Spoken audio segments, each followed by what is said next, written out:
Olá, irmãos.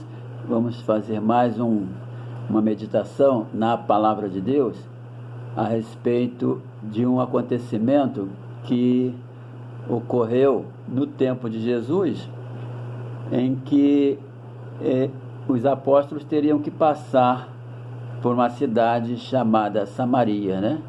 De Judá, para chegar lá na Galileia, teria que passar por uma cidade chamada Samaria. E Samaria, os moradores de Samaria não se davam com os moradores de Jerusalém, por questões religiosas, né?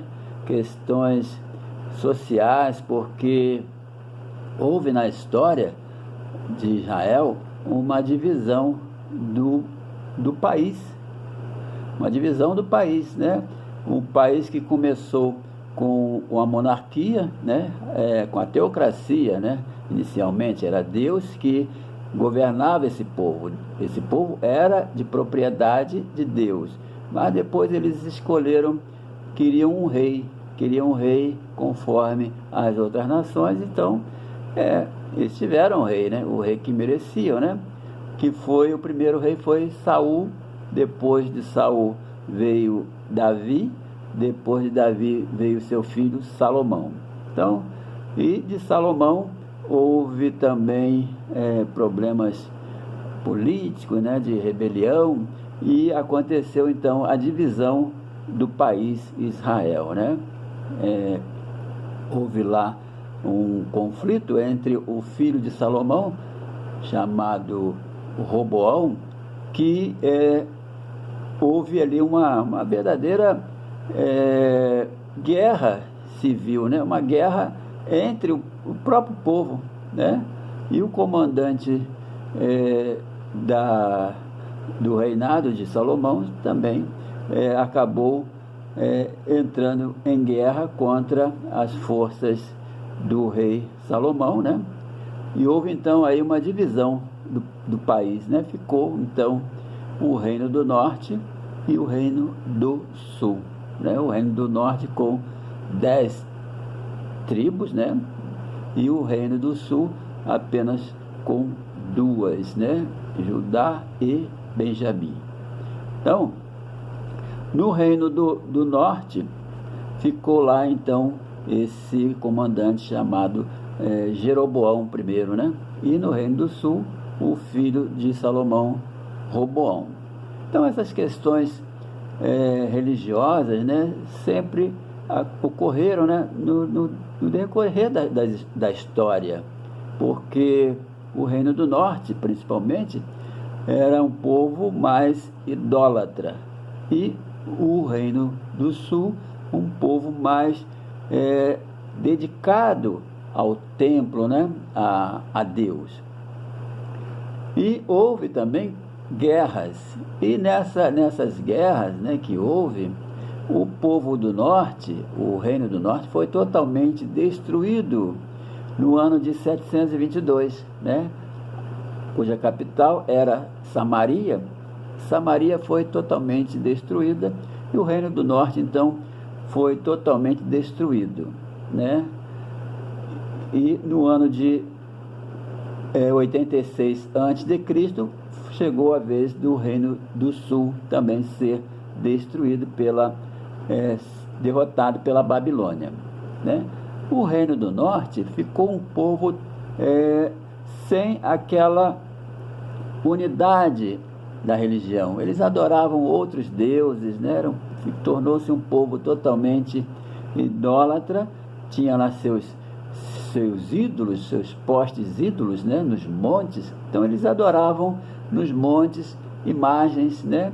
E o povo, o reino do sul era Deus, né? O Deus criador do céu e da terra. Então eles não se davam por isso, né?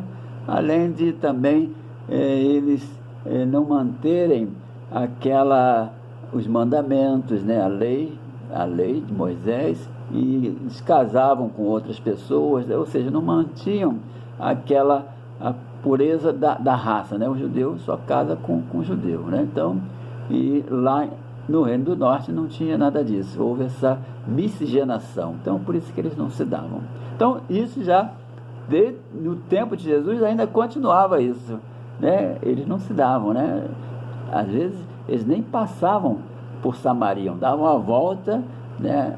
Atravessavam o Rio Jordão e iam por outro lado para não passar por Samaria. Então, mas aí com Jesus não tem nada disso de um não se dar com o outro. Jesus não tinha essas coisas, né? Ele chegou lá, teve um diálogo então com uma mulher. Não se sabe o nome dessa mulher, mas era uma mulher moradora de Samaria, né? Então, Jesus tinha que ir lá na Galileia e tinha que passar por Samaria, mas Jesus, cansado, mandou que os discípulos fossem e Jesus ficou ali em Samaria, né? Ficou em Samaria ali e tinha um poço, né? Um poço de Jacó, né? Onde a população ia sempre pegar água nesse poço, né? Para as suas atividades diárias. Então Jesus ficou ali sentado ali, né, nesse local. Tinha um poço ali onde as pessoas iam. Era meio-dia, né? Então esse horário quase não ia pessoas pegar água, né? Mas apareceu uma mulher para pegar água, né? E aí Jesus tem um diálogo com essa mulher, né?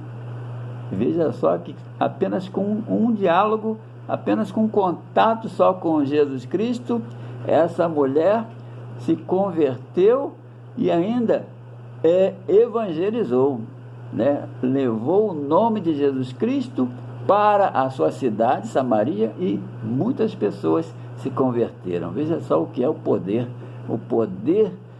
de Deus, né? O poder de Deus na vida da pessoa.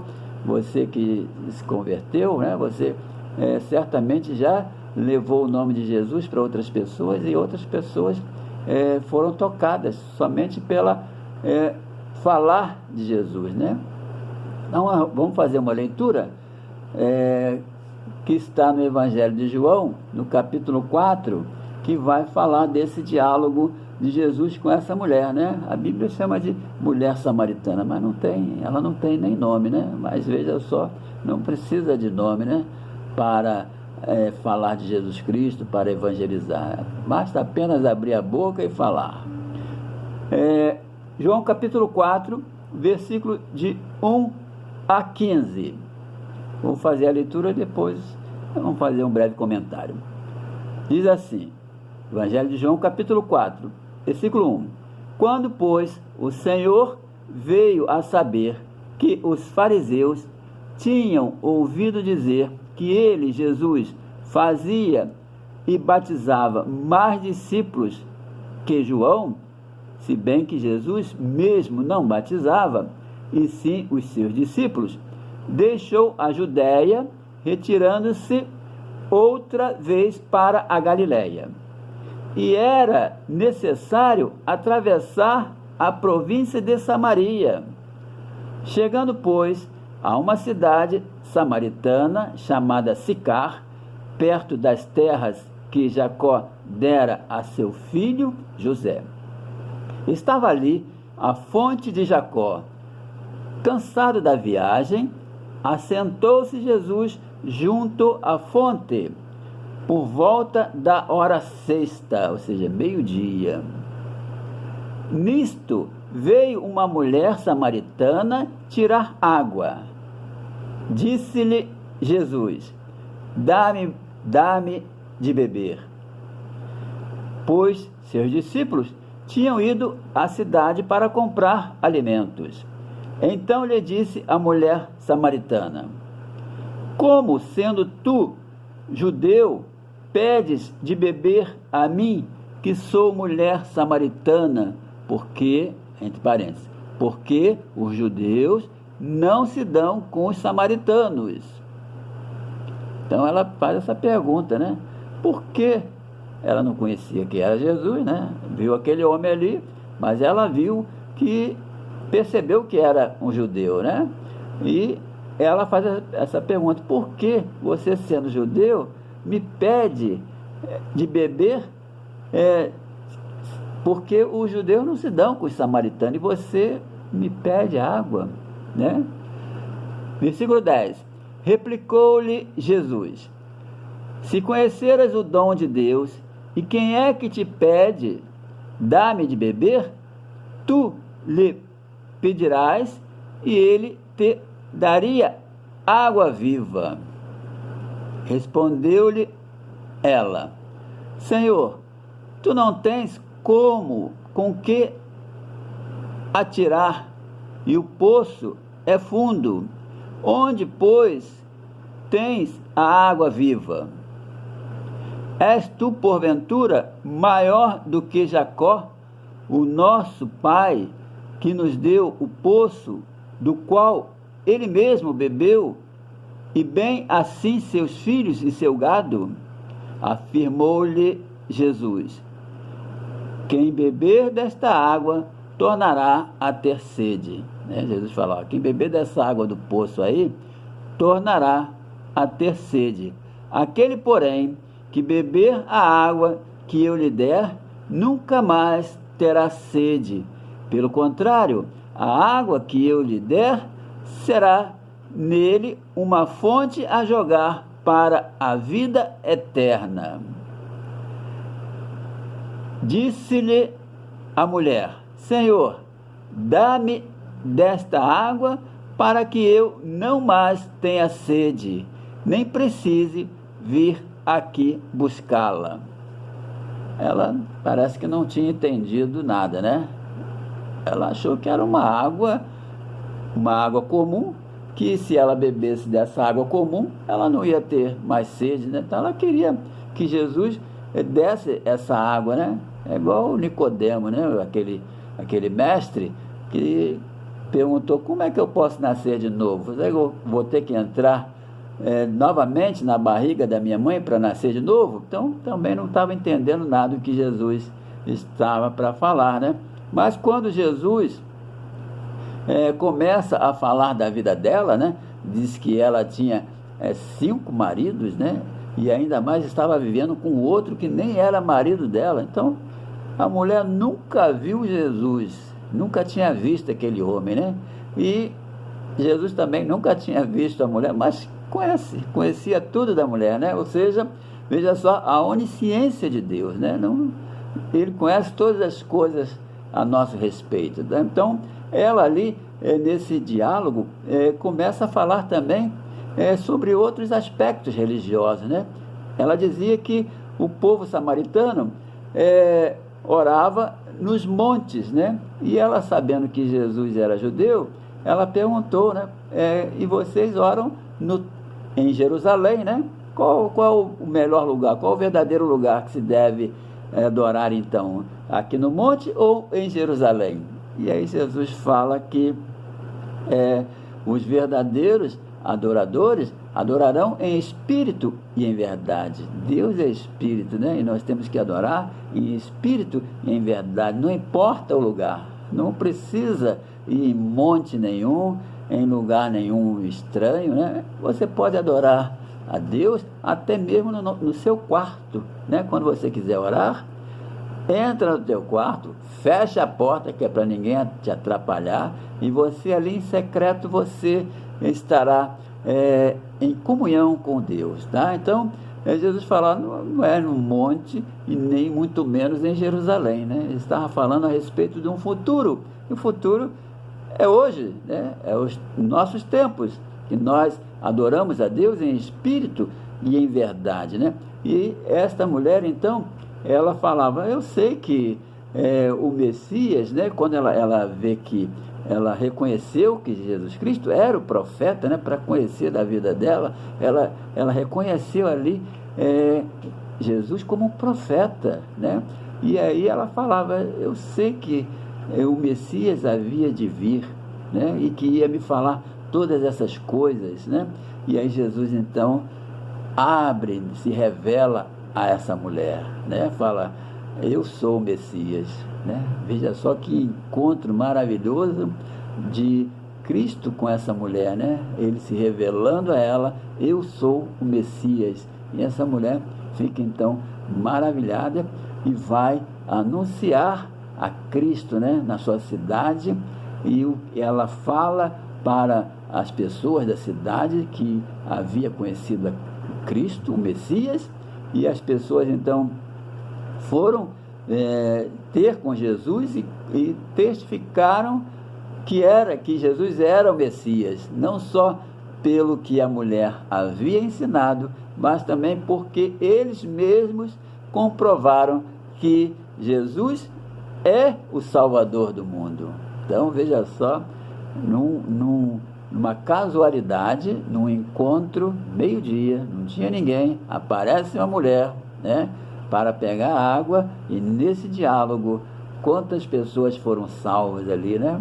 Ela evangelizou na sua cidade, e muitas pessoas foram salvas, né? O próprio povo conheceu, creram ser Jesus o Salvador do mundo.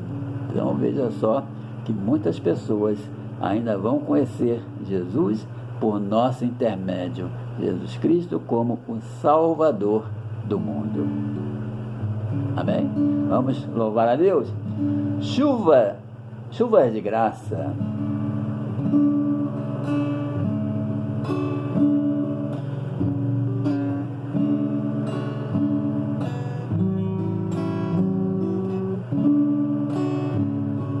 Deus prometeu com certeza chuvas de graça mandar. Ele nos dá fortaleza e ricas bênçãos sem par. Chuvas de graça, chuvas pedimos, Senhor. Manda-nos chuvas constantes, chuvas do Consolador. Cristo nos tem concedido o Santo Consolador, de plena paz nos enchido para o reinado de amor. Chuvas de graça, chuvas pedimos, Senhor. Manda-nos chuvas constantes, chuvas do Consolador. Dá-nos, Senhor, amplamente teu gozo, grande poder, fonte de amor permanente, põe dentro de nosso ser. Chuvas de graça, chuvas pedimos, Senhor. Manda-nos chuvas constantes, chuvas do Consolador. Faz os teus servos piedosos, dá-lhes virtude e valor, dando os teus dons preciosos do Santo Preceptor. Chuvas de graça, chuvas pedimos, Senhor. Manda-nos chuvas constantes, chuvas do Consolador. Jesus Cristo disse que Ele era a água, a fonte de água viva, né? Ele é o pão vivo que desceu dos céus. Quem comer deste pão, quem beber do seu sangue, jamais terá fome, jamais terá sede, né? O alimento espiritual, que é Jesus Cristo. Então, é o que nos consola, que nos conforta, que nos dá o ânimo para prosseguir nessa caminhada, e pela nossa esperança, a esperança em Cristo, nós estamos avistando aí a luz do túnel, né? Parece que as coisas estão piorando, mas é só o sinal de que as coisas vão melhorar, e em breve nós estaremos nas nossas igrejas, né? Não sabemos se é daqui a um mês, daqui a 2 meses, mas nós estaremos lá na nossa igreja, em nome de Jesus, para louvar e agradecer a Deus. Que Deus proteja a cada um dos irmãos. Amém.